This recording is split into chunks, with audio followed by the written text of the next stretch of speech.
Kia ora e te whānau. So, the cover for this young lady, I will show you. I very rarely use measurements, but for this I have. And what I've decided to make for her is I'll call it a faux patchwork cover. And what I want to do is do the one that comes around on top like that and buckles on the top so that she's fully covered around and it's only the top and the bottom that is open. So I will show you how I measure her for that. Okay, so I'm going to show you first. The reason why this is shiny is because it's got the double-sided adhesive on there already. This is the double-sided adhesive that I use. It is $5.50 New Zealand for 4 sheets of A4, and it is from the warehouse or warehouse stationery. And I just cut it to the size that I need, and then I line it up.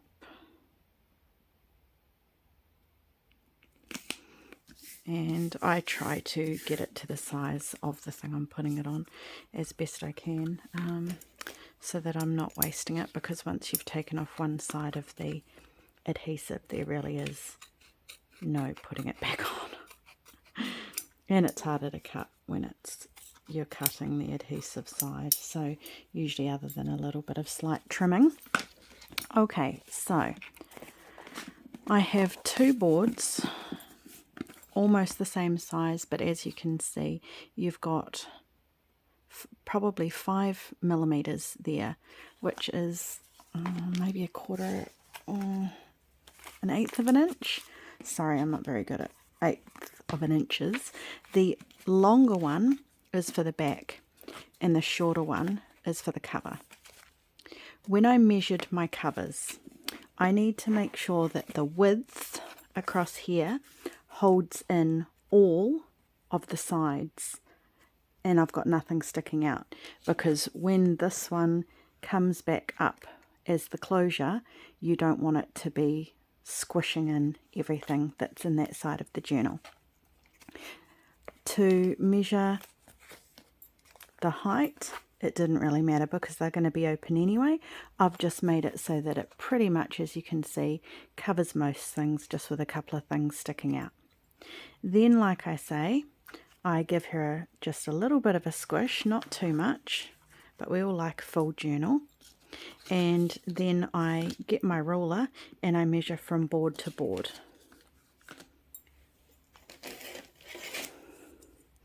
Like that. And for this I got about 5.5 inches. Sorry, centimeters. So then I cut. So this is my 5.5.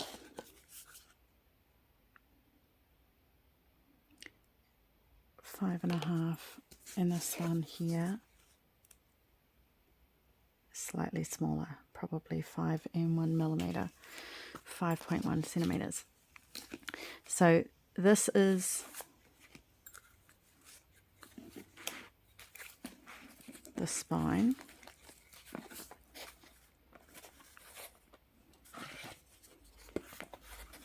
Now that would be me making a normal journal cover,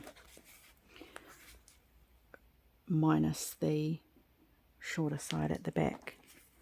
This piece is then going to go there, and then this piece will be attached to that, and I'll make a closure to go on the front so that she's a full cover.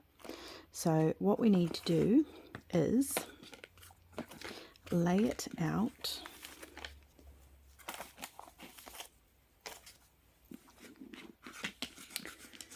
Remember, out of these 3 pieces, 2 are the same. I'll turn it around the other way, that'll be easier for you to see.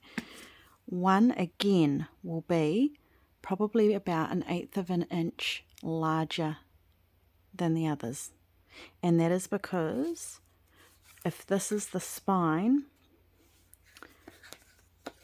the larger one needs to come up and wrap over the thickness of, so that spine sits there. Gosh, this is hard to show, but I've been asked to show you how I do these covers.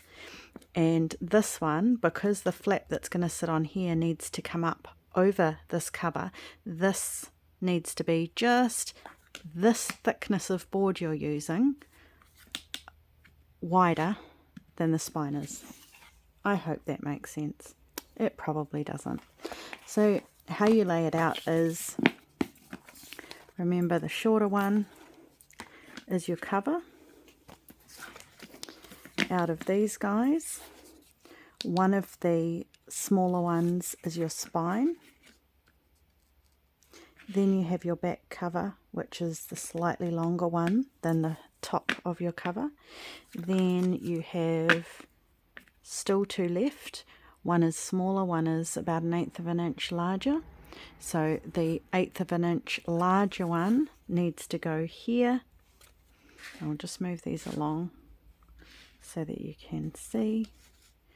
And then this guy that's the same size as the spine, which is only sitting on the front of the cover for the closure, you can make that any size you like. It could be tiny, just depends on the closure you're going to use. Then that one goes on the end there. I hope this makes sense.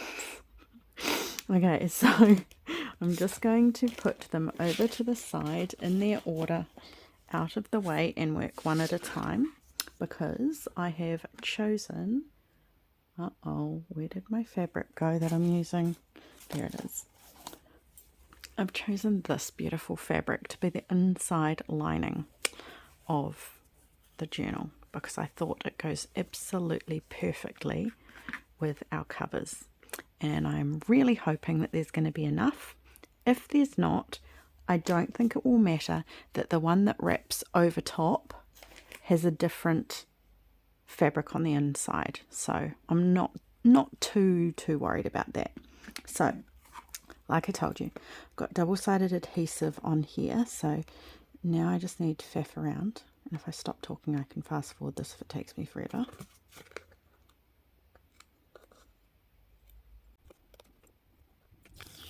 Okay, now I can talk again. So now that has double-sided adhesive on it. I do want to make sure, because I've got ladies on here, that they are up the right way. So if that's going to be my cover, then okay, so on our piece of fabric we are going to need to go on the wrong side. This has taken so much thinking, I won't tell you how many times I've had to pull these up and put them back down again. Got to remember, we're not doing the cover of the journal, we're doing the inside wrap for the journal.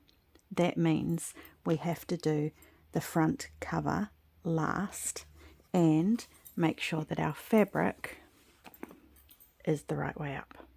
Okay, if it's a fabric that has the right way up, I suggest you choose a fabric that can go either way, so you don't have to think about what I've had to burn my brain cells doing. Because if this is the inside, here's your cover, open it up, and you've got the fabric around the right way. So, front cover. Now we need our spine. And remember, the spine is the slightly smaller one. And we just need to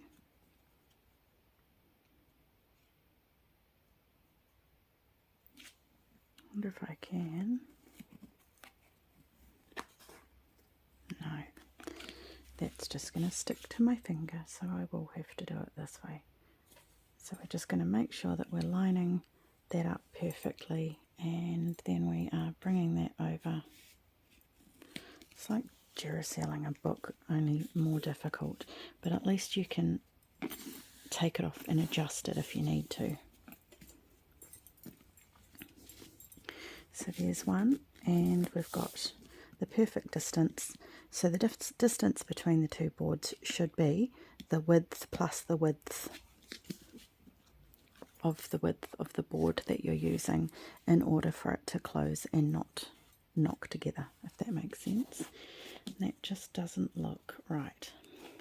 So this is the beauty of this, and now I've marked that up, this double-sided tape, is that you can take it off and readjust it.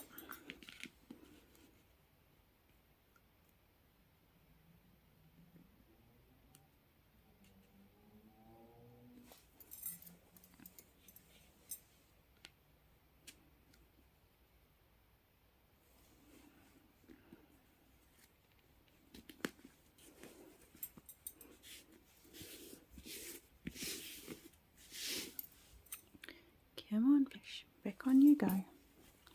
Sorry, I'm doing this at night. Yeah, that's better because it's, I know that this isn't that thicker width. So, next one.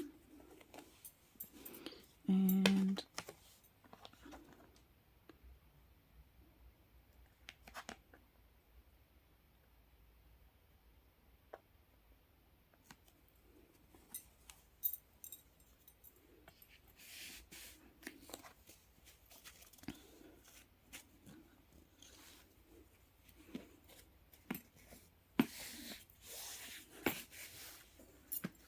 so, I'll be honest, I've taken these off 3 or 4 times now. And it still sticks down just fine. First time I took it off, because, and I'm doing it again, I went on the wonk. I didn't have enough fabric down here to wrap around. Fortunately, that's not going to be this bad this time.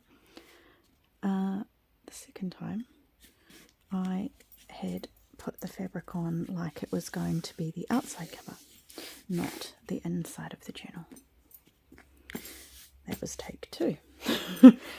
Take 3, I think you just saw me do. So yeah, we're up to number 3 or 4 now. And it still sticks down. And like I said, but I can't remember if I said it on one of the ones that I have had to delete out because I made the mistake, or on this one that I'm keeping, so I'll say it again. Eventually I am going to be sewing down here, and I am going to be gluing these up. So it really doesn't matter all that much how long this adhesive stays stuck for, because the edges should hold it. Okay, and lucky last. Okay, now I'm going to do the part that I am, no, that's, see, here's number 5 for bringing this one up. I'm just going to, and I'm sure you've seen that people do this 100 times, so I'm not going to film this part. I will just come back when it's done. Yep, that looks about right. I'm just going to trim, miter the corners off, and then I'm going to use normal glue, and I'm going to wrap this in all the way around. And I'm going to use glue because the cover that I'm putting on is going to be over top of this, and it is going to be the exact, well, very close to the size, which means that any glue spots or anything, if it shows through this fabric, will be hidden by the cover that I put on the top. So, just to show you that that is now working, there we go. So if you can imagine, if I fold that over, let's put the journal in there. This is going to be a long video, I'm sorry, but and then that will wrap around there like that, and then you'll have a closure. Okay. Right, so I shall go glue the edges of this guy, and I'll be back. Okay, so last night we did our inside cover. What I have now, and I've just tried to speed this along a little bit for you guys, is I have made this for the outside cover. Now, all this is a piece of this cut exactly the same size as the cover. That is this stuff, which is just pre-quilted fabric. The reason why I do that is because I'm going to make kind of a faux quilted cover on this one, and I will show you what I mean by that. Then I bought an old pair of jeans from the op shop, and I will show you I have this, and this is all I have left of it. I will keep using them, but I find them really, really cool to use, because you can't buy new denim like that really faded vintagey look. So next step is cut the denim slightly larger than this piece that you cut, so that you've got fold over. I have just lightly glued all the way around so that it stays where I want it to. You could stitch it, but that just means you'll have an extra layer of stitching. Then all I'm going to do is I have a whole lot of little pieces of blues and lace and bits and pieces, and I'm going to lay them out, and I'll try and explain a little bit, but I'll also fast forward it so that you don't have to watch the whole process. I can only explain a few things to begin with. Okay, so I have a little bit of the inside fabric left that I trimmed off the end, so I will pop these up here. And I'm going to also, I will probably add bits and pieces on top of this, but this is just to make the base.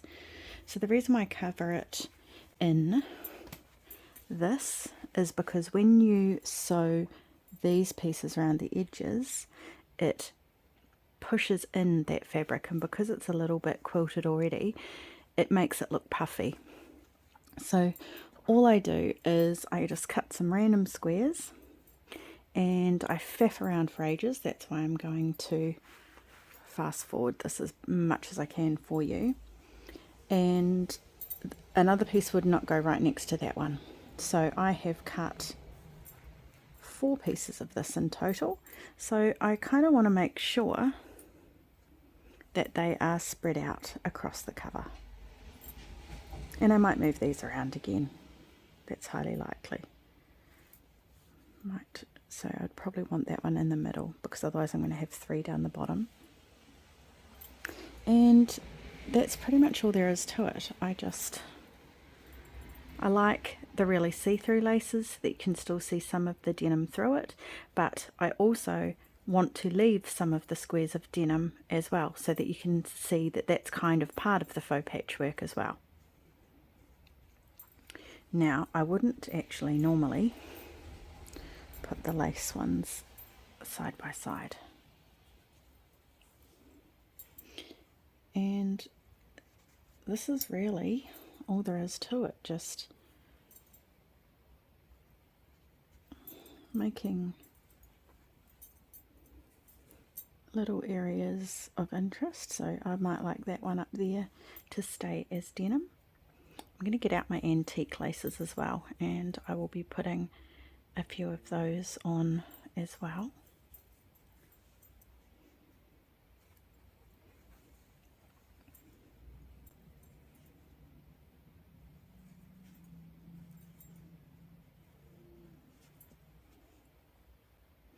And then I will get my glue, and I will just glue these down so that when I take it to the sewing machine, they are all in place. This is a really fun way of making a cover. I love doing this. And I don't worry about what way the fabrics are going either. That is not part of this challenge. So we're gonna need some sort of lacy up the top there. Maybe that big piece can go there. So we've got 1, 2, 3. Maybe if that piece goes there, we can move that one up there. And then I've just got some little lace trims so that if there's any areas that we want to fill, we can do that, or you can cut little pieces of fabric as well. So that's all I can really explain, so I will just faff around. I'll keep the camera on so that you can see what I'm doing, but I will just keep working.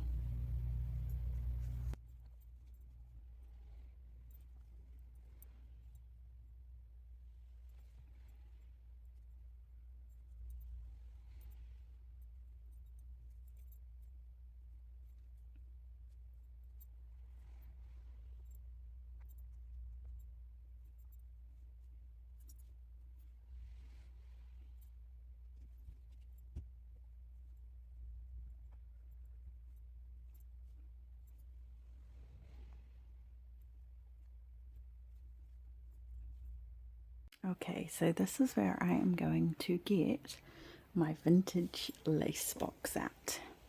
Look at all this goodness. And I only use little snippets of these so that I can make my beautiful laces that I got go as far as possible. So you will just see me filling little spots with this. And you'll see the difference that it makes too.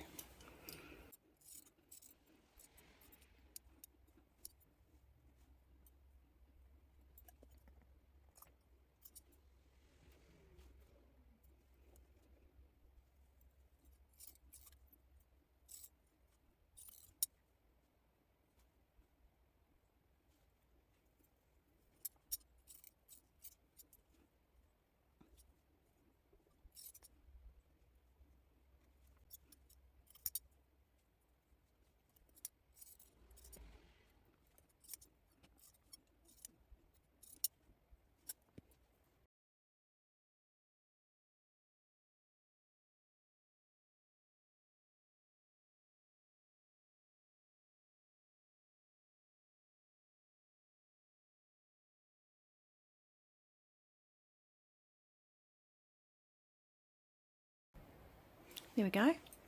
I'm pretty happy with that. So all I'm going to do, and I can't take you to my sewing machine unfortunately, and all these little pieces I still keep. They are going to be beautiful on little clusters, but I just put them in a little bag and I put them back in the box. So I will, in the vintage lace box, so I will do that when I'm off camera. But all I am going to do is just put a little bit of glue on just to hold these in place so that I know where they're going. And then I am going to spend probably an hour zigzag stitching so that I catch both sides of every single piece. I'm quite happy with the amount of denim that I've got left showing, but I'm going to go all the way around. And all I do is I'll start somewhere and I will go as far as I can with one stitch, and then I will sew right around the edge last. Okay, so I will pop back once I've done that. Okay, now I know what you were thinking. You were thinking, what is this woman doing? This does not look like a patchwork quilt at all. Trust the process. Because look at her. Isn't she pretty? So I'm not sure if you can see, but she's kind of puffy from the stitching in between. And she does indeed look like a patchwork quilt. So that should be quite a pretty little cover. I've got that on the wrong... No, that was the right way, I think. No. Okay. So if you... That's going to be quite a pretty little cover to a journal, I think.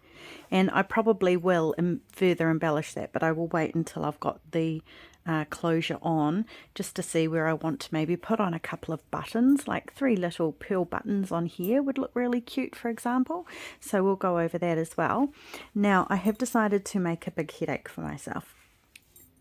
Usually what I would do is I would now, and this is what you can do if you want to, I would glue these two together, and then I would sew all the way around the outside, and I would sew through each of the joins as well. But because I like giving myself a headache, what I have decided to do is I want to hide these signatures between here and here. And I haven't done this before, so this will be new. So what I think I will do is I am going to sew one side right through the board ready to go. So that just means that that will be attached there, but this can still flip up completely. I am then going to sew in my signatures. I am going to glue, and then the front cover sewing shouldn't be a problem. The back cover sewing and these little bits shouldn't be a problem. The place I will have a problem with, if I just grab a signature, or the signatures,